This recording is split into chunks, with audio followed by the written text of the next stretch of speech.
Law school accommodations are taboo. A lot of people have a lot of things to say, a lot of opinions on them, most of them uneducated and most of them biased, to put it nicely. But we're going to talk about them today, how to get them, what they're for, what you can get, etc. First, I want to thank Alexis and Kane for requesting this video. I have been getting so many video requests. I appreciate them all. I'm so happy to hear that my videos are helping people, because that's literally the reason why I started making them. If you have a video request, you can comment it if you want information on a specific topic, but wait until the end of the video. I'm going to tell you something special to put with it so that you can get priority consideration, because I'm getting so many and I'm trying to keep up. Okay, so what are LSAT accommodations? Accommodations are for students who need a little bit of help. I guess that's the best way that I can put it. Like, there's so many different reasons why you can need accommodations. I can only speak on my own situation. I'm not an expert by any means, but what I'm going to do is share my experience with getting accommodations, what accommodations you can get, and how to go about that. Personally, I have ADHD, and I requested accommodations for that. I can say that once I was given accommodations, that extra time alone just made it easier for it just helped my brain focus. Like, knowing that I had that extra time in itself allowed me to be able to focus and pay attention and comprehend what I was reading. That's just like a mental barrier. But like before that, like the entire time, 35 minutes, I'm just like, I can't focus on what I'm reading because I'm so worried about how much time that I have. That might be an anxiety thing. I don't know. But I can say that that's one thing that I noticed immediately once I started studying for the LSAT with accommodation timing. So for me, I have been receiving treatment for ADHD, meaning medication, for off and on for some years now. And the only reason why it's ever been off is because of access to healthcare. I do want to acknowledge that access to healthcare can be a very big barrier for a lot of people. I have Medicaid though, so it doesn't have to be a financial barrier, but it is oftentimes a health insurance barrier, because if you don't have health insurance, you probably can't afford the cash fee. So we'll just go ahead and put that out there. That is a barrier to getting accommodations, and for many people, a barrier to even getting into the law school that they should be at. I had recently moved to a new state, so I didn't have a healthcare provider yet. I went to a telehealth provider, and even though I provided them with my past medical records, they still would not fill out the form. I was receiving treatment from them, I had a medical history, and they just still would not fill out the form. I contacted my past provider, but then I found a local healthcare provider. I don't want to say doctor because she's not a doctor. She's like, I think, a nurse practitioner. I told her that I was new to the area, new to the state, and so I needed accommodations for the LSAT, but that I also was looking for somebody to continue my treatment. So in this case, I had a valid reason for seeking a new doctor for treatment because I was new to the state.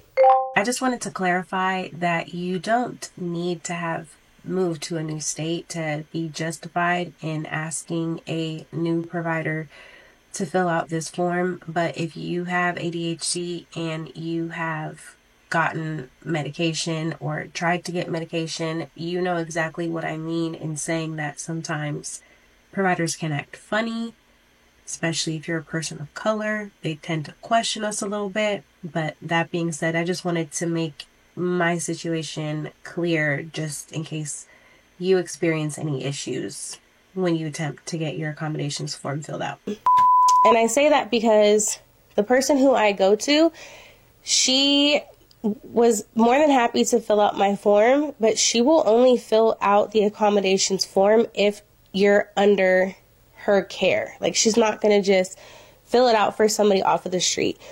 But in my case, I had a good reason for not being under the care of somebody locally already.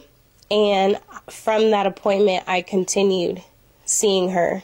I had such a pleasant experience with her.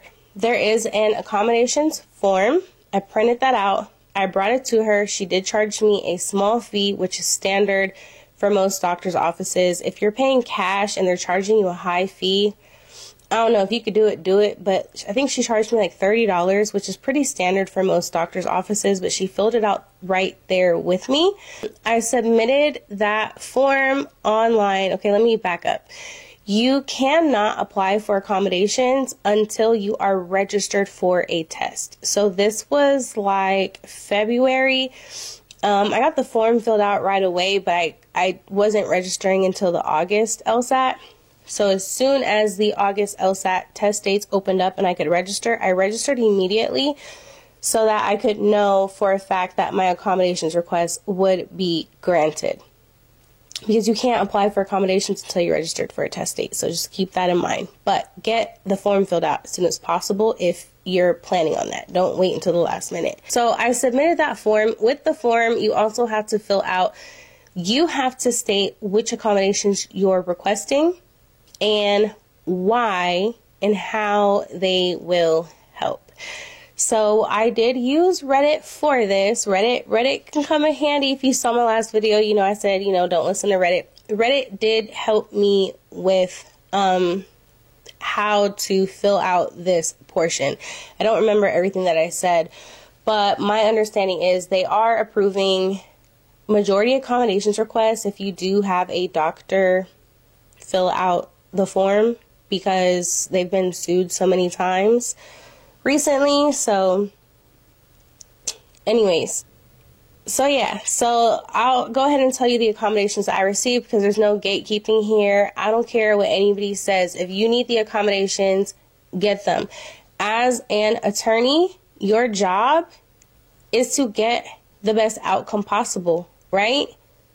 Right. Okay. So if accommodations helps you get the best outcome possible for your LSAT and you're abiding by the rules and you're you know what I mean? What's the problem? There isn't one. Okay. So the accommodations that I got 100% time. I got 15-minute breaks in between each section. I got the accommodation to be able to read or talk out loud, like read to myself, because sometimes like reading what I'm reading out loud helps me like center myself and focus on what I'm reading and like stay in the moment. I also got unlimited scratch paper, which I didn't end up needing. I didn't need the additional breaks in between each section.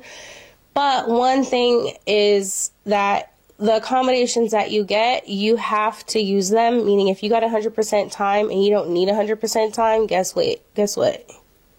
You're waiting that whole amount of time before you can move on to the next section. If you get additional breaks in between each section, you have to take them. So just keep that in mind. I didn't know that, because when I was doing my practice tests, I would, end early, move on to the next section. Can't do that with the official test. I got start-stop breaks, which is the ability to pause the test anywhere in this section and come back. I did not use that either, but again, just knowing that I could helps me be able to focus and helps my anxiety, which allowed me to be able to pay attention to what I'm reading and comprehend.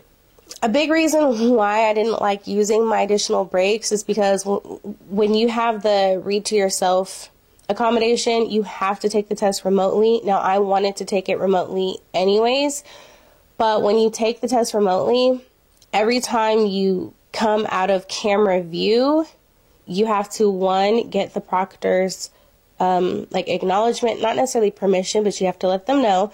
And then when you come back, you have to like empty out your pockets again, show them the four corners of the ceiling again, show them underneath your desk again, show them underneath your chair again. Like, you have to go through the whole process of that you have to when you start the test. And I just didn't want to go through that again. So I just sat at my desk through the breaks. So something to keep in mind. But something that you may not know that you can request is you can request for you to not have to take the experimental section, which means you would only be tested on, you only have to take 3 sections instead of 4, because you have to normally take 4 sections, but the 4th one is not scored and you don't know which one it is. I only had to take 3 sections. That's something that you have to write in when you submit your request to the to LSAC online. It's not on the form. They did grant it. That's something that Reddit helped me because I didn't know that otherwise, because again, it's not on the form. So if you have any specific accommodation requests that are not on the form, it doesn't hurt to ask. They might approve it because that request was approved and it wasn't on the form. What else?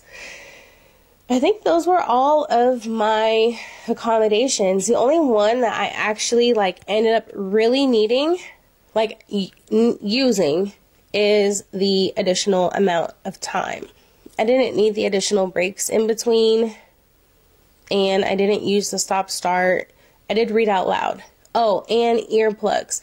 They allow earplugs either way, but I just requested it on there just to be sure, because I didn't use the little basic spongy ones. I have the ones by Loop, which are noise dampening for people who get overstimulated. I use those on a regular basis in day-to-day life. Yeah, there's really not much to accommodations other than I want this video to help put you at ease if you need accommodations, to feel confident in requesting them and confident that they will get approved. Schools will not know that you got accommodations. You don't have to tell them in your application, so you don't have to worry about that. You can request accommodations once you're in law school, and I think having already gotten them for the LSAT can help you get that in law school, but you don't have to tell them that you got accommodations until you're already there. And then you can also get accommodations for the bar. And if you got accommodations for the LSAT and you got accommodations in law school, is more likely to get approved for accommodations for the bar. I don't know what the requirements are for the bar. I don't know what the requirements are for law school either. So I can only speak on what I know. Again, this isn't even really advice. I'm just sharing my experience and what I've learned. If you have any questions about the accommodations process, if there's anything that I missed, there's really not much to it, and I want to keep this brief. I'm just trying to answer all your guys' questions and get them up as soon as possible. But if you have any other questions, if I left anything out, feel free to comment. I will answer everything. Every question doesn't require a video, so if it's something simple, I'll just answer it. But that being said, like I said in the beginning of the video, the special thing to put with your comment if you have a request for a topic is tell me where you first found me, where you found my YouTube channel, how you first found my content, and then tell me your question. And anybody who does that, I'm going to give priority for answering, because you helped me out by watching the whole video, and that means you're really here and you're really paying attention, and you deserve to get priority for that. Yeah, subscribe if you haven't already. Please like. It helps me out so much for you to like this video, and it helps other people like yourself who can benefit from this information. It helps them find it. Comment, even if you're just commenting to say hi, that helps me out a lot as well. Subscribe if you haven't already. I don't know, did I say that already? I don't know. I'll be back probably with another video later this week. It's only Tuesday, so I'll see you on the next one.